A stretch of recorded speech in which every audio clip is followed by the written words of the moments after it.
世界循环往复，有无相生。而我的世界，在漫画之中，方寸之间。大家好，我是米二，又见面了。在那天外的世界，存在着一种特殊的能量，叫做气。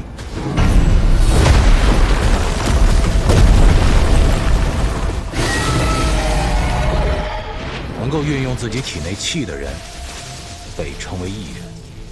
他们隐藏于世间，遵从异人世界法则，受到特殊部门哪儿都通的管理。我们作为艺人管理机构，表面上我们输送快递，实际上我们负责清理那些艺人中的败类。我们更重要的使命是保护普通人世界不被艺人影响。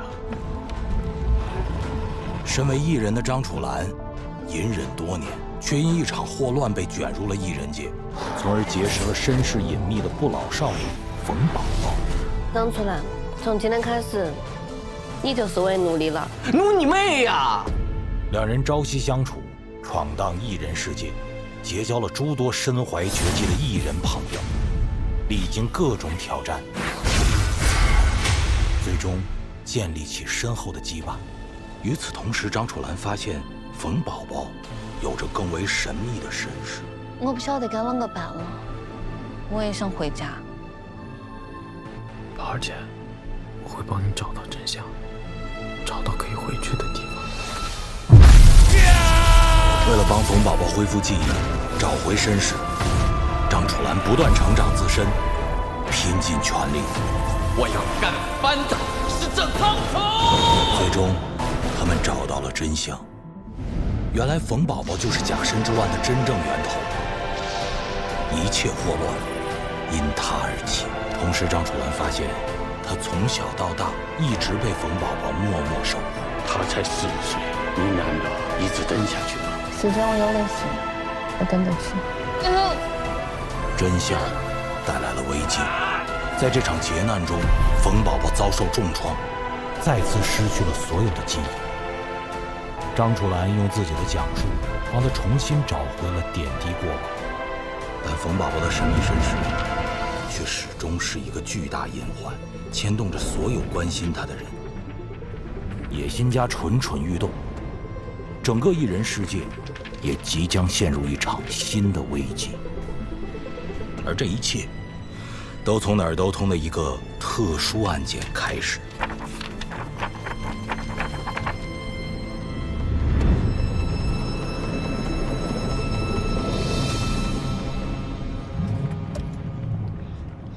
哪儿都通紧急通报：今日凌晨1时左右，西南大区广盛路仓库发现一具男性尸体，有不明毒物扩散的风险，该区域进行封锁管制，非相关人员请勿前往。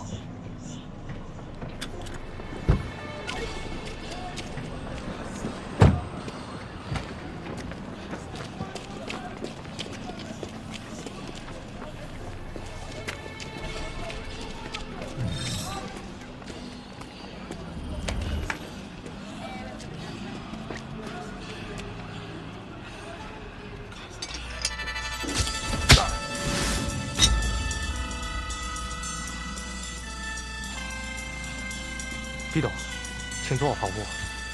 案发现场非常诡异，这种情况从未遇到过。毒素侵蚀到五脏六腑，尸体有较大程度的腐烂。这种毒素有生长能力，透过身体不断外延，呈现出的形态也极其特殊。我不回去。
心总会有一种的声音。恶如天却绝痛，如若雨如其失去空。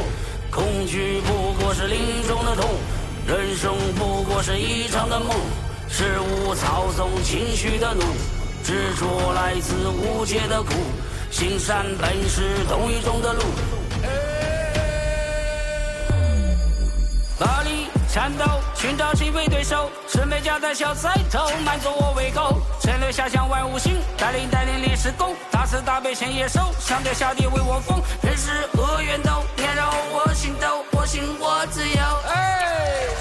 起来，其实悔不当初，化身为兴起极乐行之物。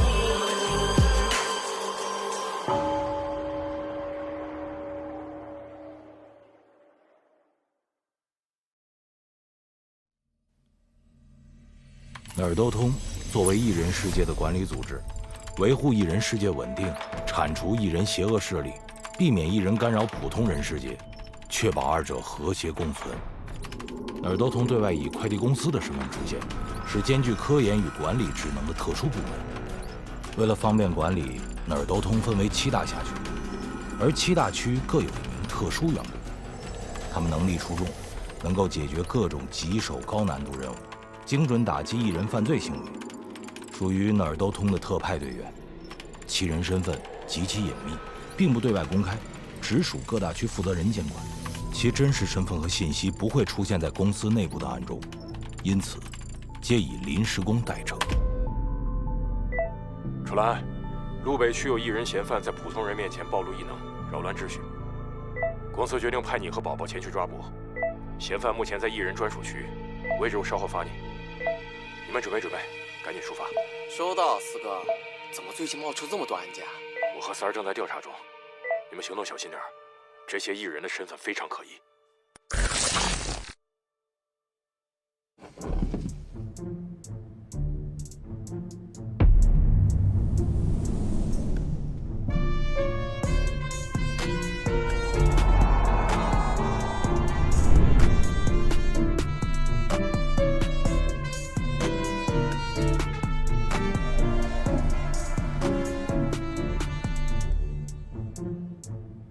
姐，什么？挡住啊！哦。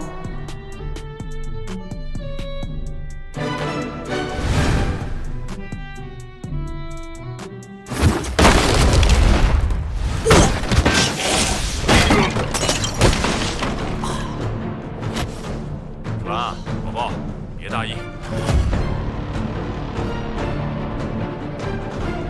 这几个家伙有点手段，公司的好几个普通员工都在他们手上了。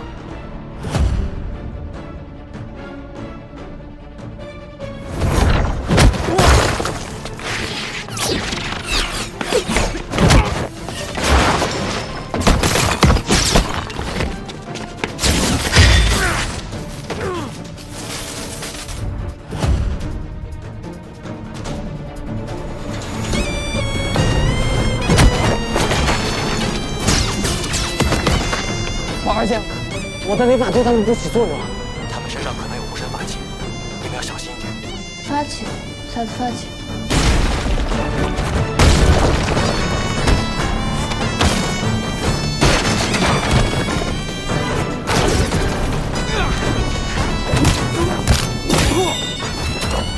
这就是法器。楚兰，和最近的案件情况类似，这些异人背后可能还有更大的势力。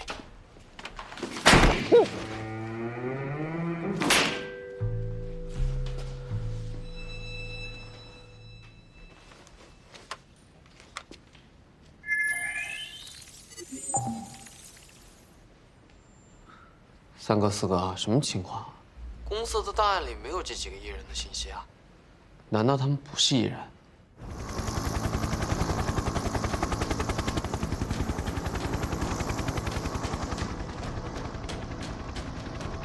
总部怎么会派人过来？我哪知道啊？走。三哥、四哥，出什么事了？总部命令，临时工立即停止所有行动，就地控制。相关负责人回总部召开紧急会议。入围的特派队员待在里面，不要轻举妄动。别出来！把手给我松开！你们到底要对他们做什么？在儿，跟他们废什么话啊！老四，我们是哪儿都通的。冷静一点，你先过去。听我说，待在里面千万别出来，外面的事情交给我们来处理。走吧。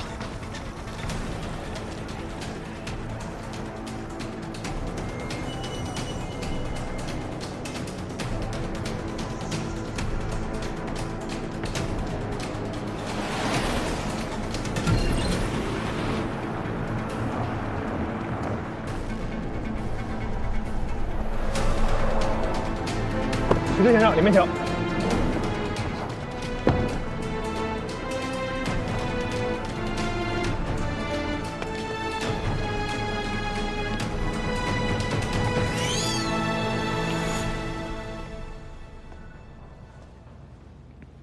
徐四也到了，人都到齐了。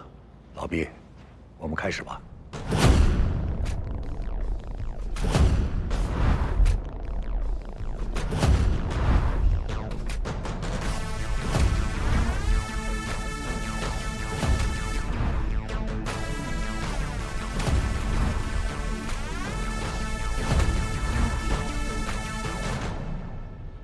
陆南的老廖还没有来呢。他不会来了。昨晚西南大区一个废弃的仓库里发生了一起异能杀人案，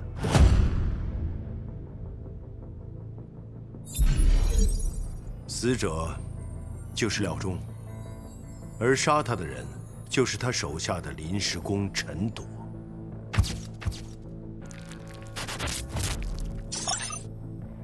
陈朵作为特派队员，违反异人法度，危害极大。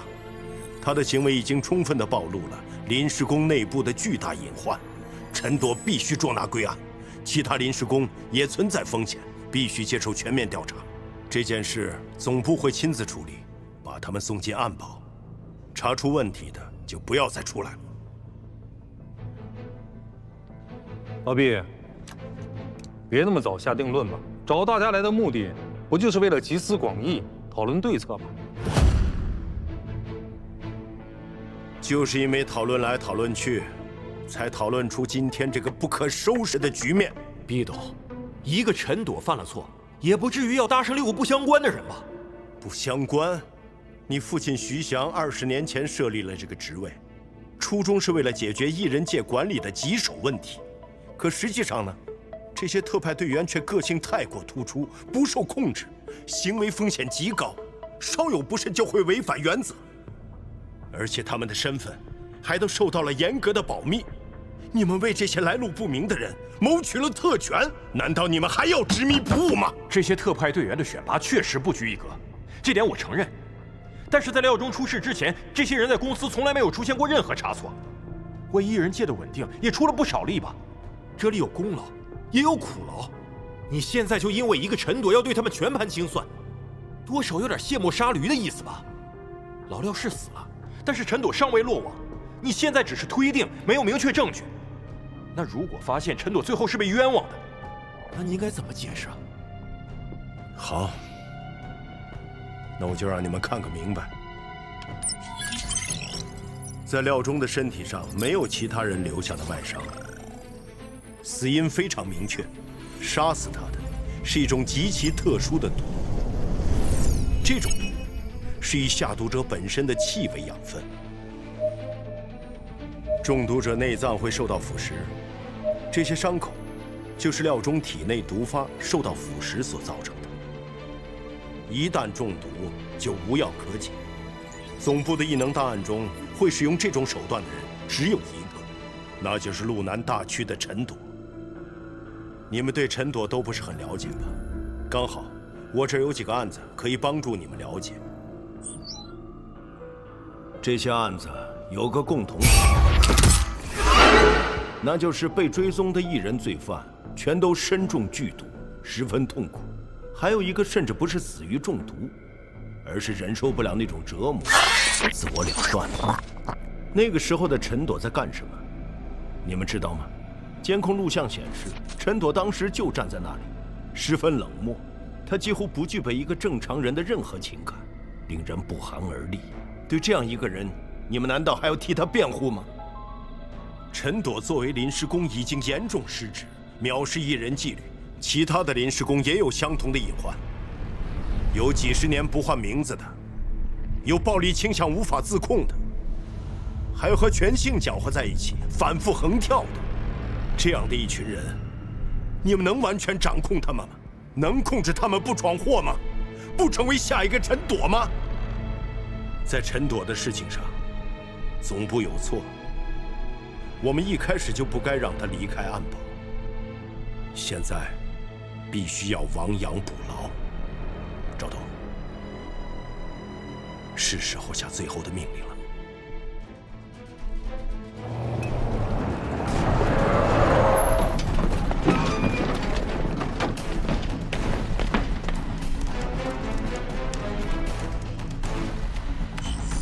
陆中已被锁定，陆东已被锁定，西北已被锁定，西南已被锁定，目标已锁定，是否实行抓捕，听总部指示。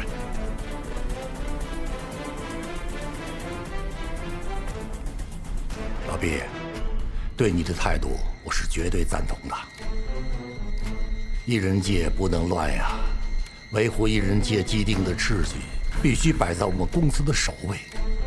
所以啊，对临时工这个不稳定的因素呢，我们必须要正视。对陈朵这个人，我还是有点了解的。他身上的毒素极其危险，一旦扩散，会杀死所有接触他的生命，当然，也一定会波及到普通人的世界。他不能留在外面。既然陈朵必须得找回来，那么还有谁能比这些临时工更适合完成这个任务呢？我们当时设立特派队员这个初衷，不就是为了解决像陈朵这样的任务吗？赵董，这可是有点冒险了，你这是在放火归山。只要这个岗位存在一天，他们永远就是我们哪儿都通的员工。如果我们连自己的员工都不信任，我们还能信任谁呢？行动先暂停吧。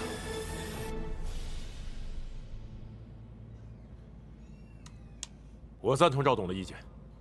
那我先表个态：如果路北区的临时工出现任何问题，我负全责。你们负责是理所应当的，这也算不上是什么条件。我有一个补充意见：任务期间，各大区负责人的全部职权，包括跟特派队员之间的联络，都交由总部统一代管。哪儿都通虽然大，但也经不起再出现一个陈朵了。好，就这么定了。立刻召集6大区临时工集合，带回陈朵，无论死活。如果带不回，或者其他临时工再出现状况，那就只能按老毕的说法去做了。那临时工这个岗位，恐怕就要成为历史喽。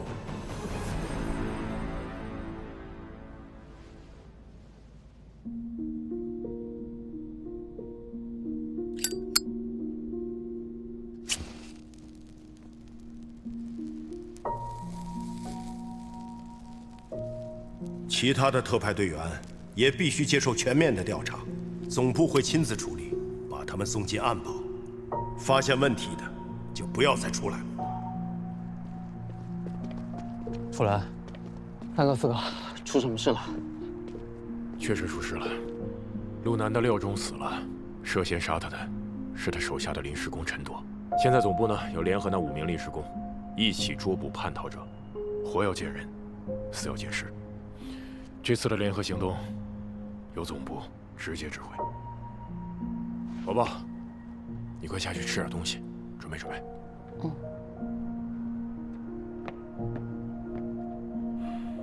三哥四哥，临时工的制度创立到现在，他们之间有过合作吗？行啊，你小子够敏锐，之前确实没有，这是第一次。可以说临时工这个制度啊，是老爹专门为他自己和宝宝设立的，可以让宝宝身份保密，不引人注意，又可以在这世上畅通无阻。这是为了能更好的保护宝宝，老爹想出来的最有效的方法。楚岚，你知道我们现在最头疼的是什么吗？这次临时工集结，彼此会碰面，临时工的真面目会被揭开，包括宝宝。如果我们拒绝呢？如果我们拒绝的话，总部就有借口彻查路北临时工。最坏的情况是，路北临时工的名额会被收走，宝宝也很有可能失去特派队员身份的庇护。他的身份如果被公开，会遇到什么？不用我多说了吧？看来我们没有其他选择了。三哥四哥，这次联合行动我可以一起去吗？当然了，宝宝还从来没有脱离过我俩的配合，单独行动过。他需要一个隐蔽的保护色，没有人比你更合适了。密码是宝宝的一人编号，任务群已经内置了。出发以后呢，总部会通过这部手机与你取得联系。任务开始之后，总部对你们的牵制有限，你们最大的威胁就是其他5个人。他们的身份和来历都是谜，总部对他们有很高的戒备心也不无道理。你们一定要小心。这次我不管你有什么理由，一定要保护好宝宝。楚岚，那就交给你了。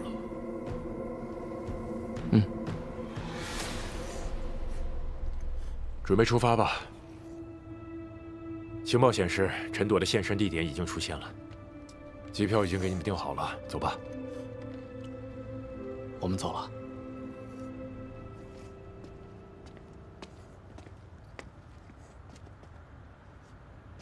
三哥四哥，咱们这次食宿标准能不能提高一点？毕竟也是总部指派的项目嘛，你俩就别这么抠搜了。想什么呢？食宿标准不变，超过的部分从你俩工资里扣。快去吧。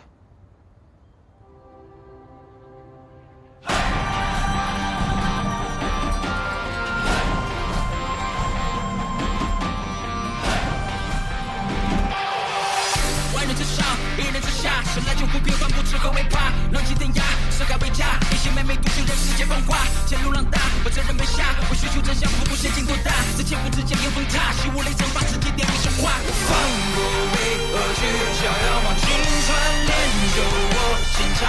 但随即一遍踏过一遍珠，是面眸一见，听见北方传来清晰的呼喊。看透这世间一种平平淡，不断修炼的去跨越这一切。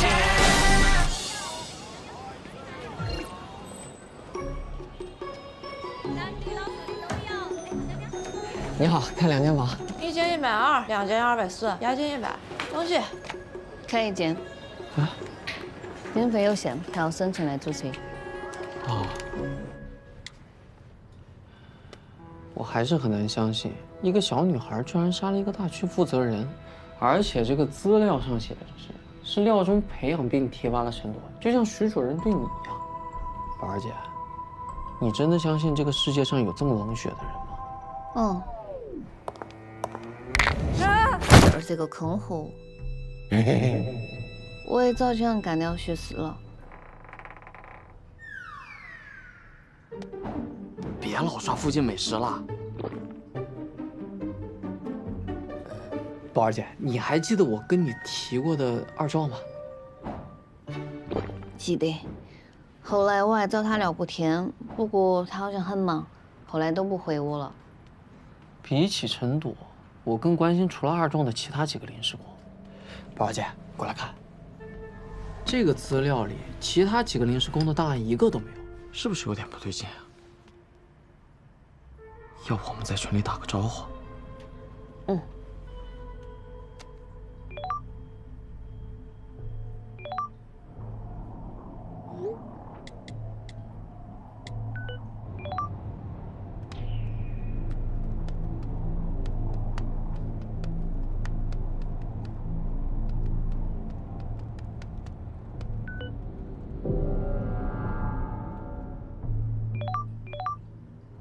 点。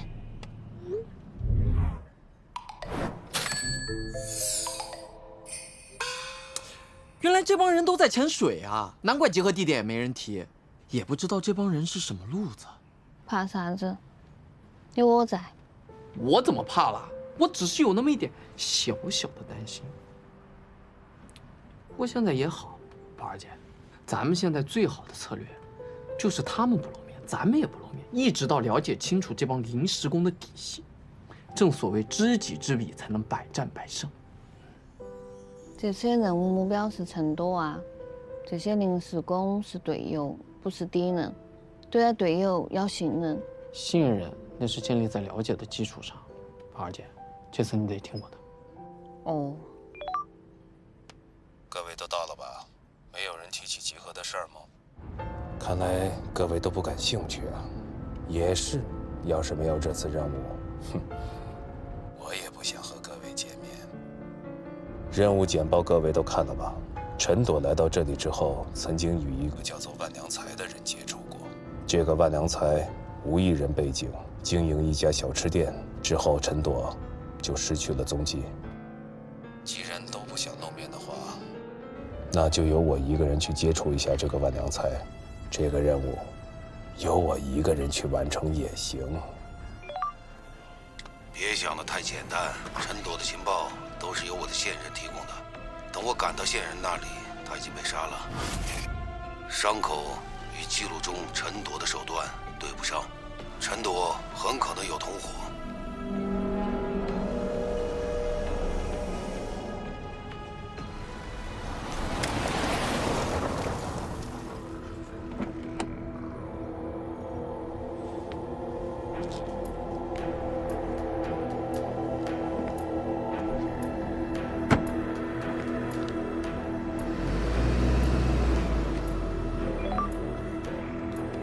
现在的线索就是万良才了。夜路长，谁在深渊？夜路长，寻人这一趟，眼睛是凡人模样，也就是牛走无常。头顶下树上的激光，历经他身后的枷锁，野花把人生的伤的支离破碎，如此开花。老板，再加份羊肉。好，来了。羊肉啊，慢慢吃啊。你好，来吃点来。有什么可以推荐的吗？我们这招牌就是羊肉粉，要不你上哈嘛？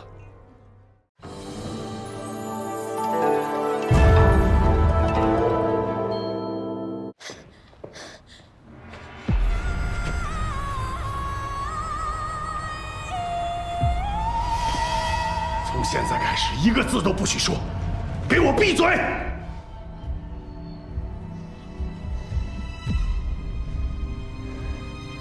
不用担心，廖叔。有人说他能治好我的身体。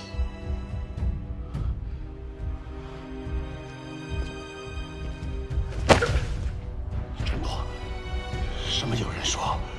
谁说的也不行，你听到没有？那些不是最重要的，重要的是现在马上跟我回去。对，廖叔，重要的不在于这些，公司也好，安保也好，也都不重要。对我而言，重要的只有你。陈朵，你别逼我！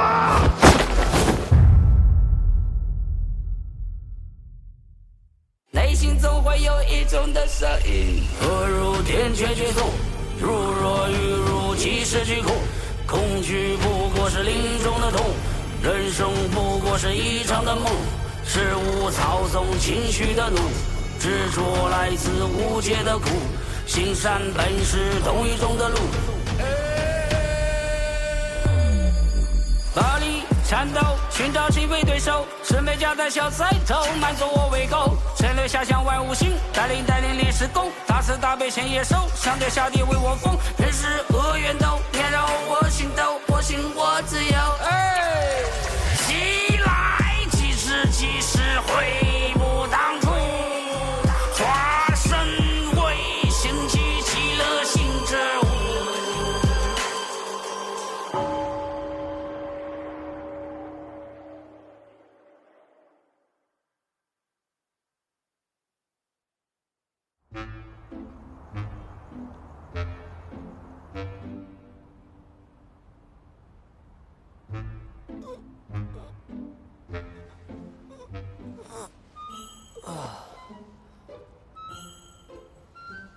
当时被那个冯宝宝掰成那样的时候，明明很舒服的。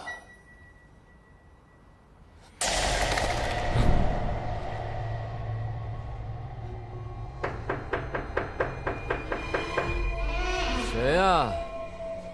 这么晚了还敲门？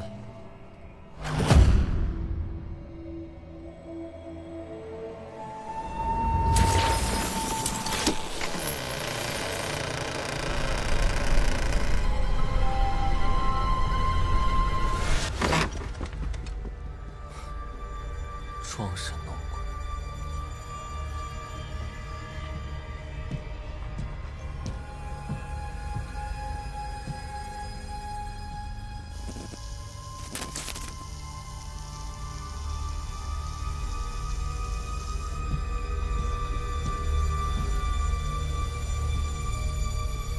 要我跟你来是吧？我来了，你想怎么样啊？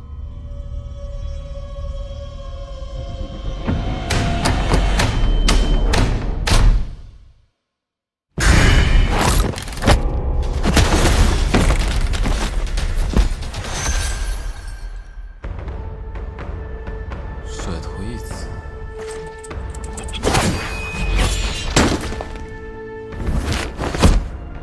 不是一刺，是双头蛇。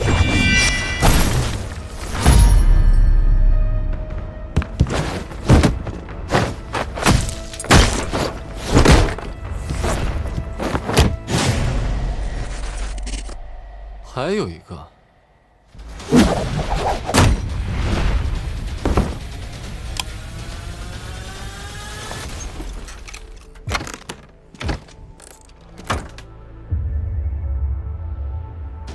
稍稍奔着要害，那就别怪我不客气了。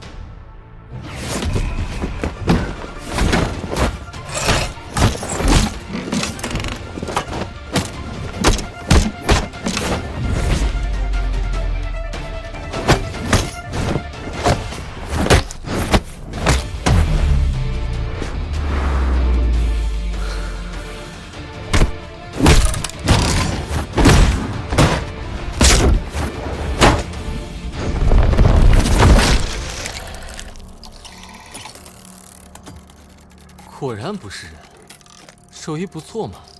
是谁把你们做出来的？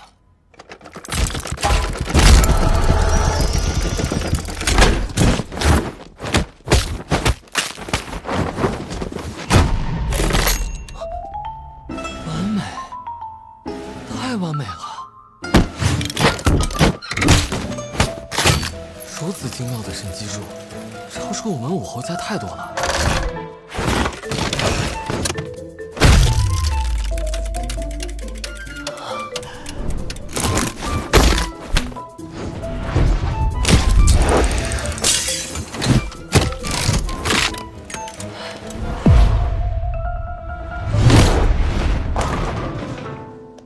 不过嘛，还是有缺陷的。明明是打学的手法，有时认学，有时却是乱打，而且不是2个，连阵中有几个对手都不知道，我武侯奇门的名头就算白混了。出来吧。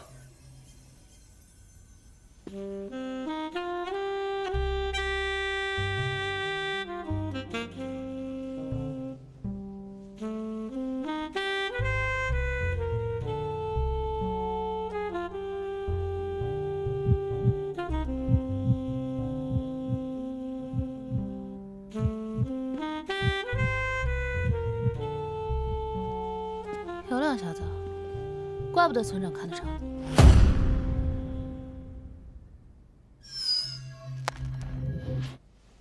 筋骨已经活动够了，就你们这点伎俩，还真不值得我动真格的。说吧，到底想干什么？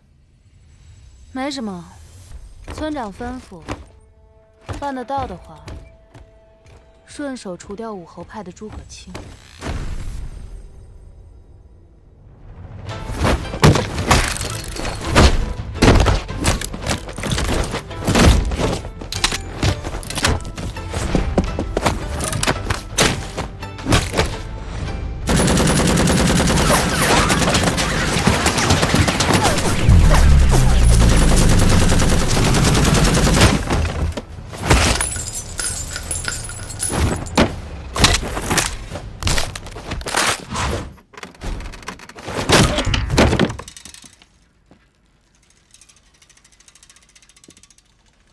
应该没错，无论怎么看，都像是家里面的手艺，神机。但这样的水准，还真是难得一见。是，他在。村长找你。从刚才就村长的，那又是个什么玩意儿？接电话。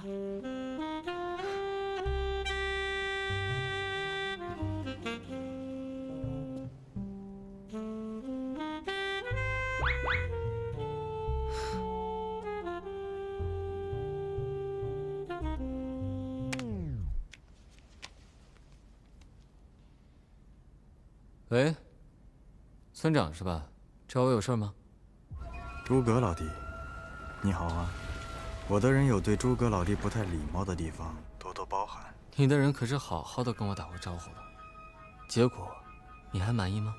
并不是故意挑衅你，那只是自我介绍的一种方式。你收拾掉的如花就是我的作品，怎么样？还有点意思吧？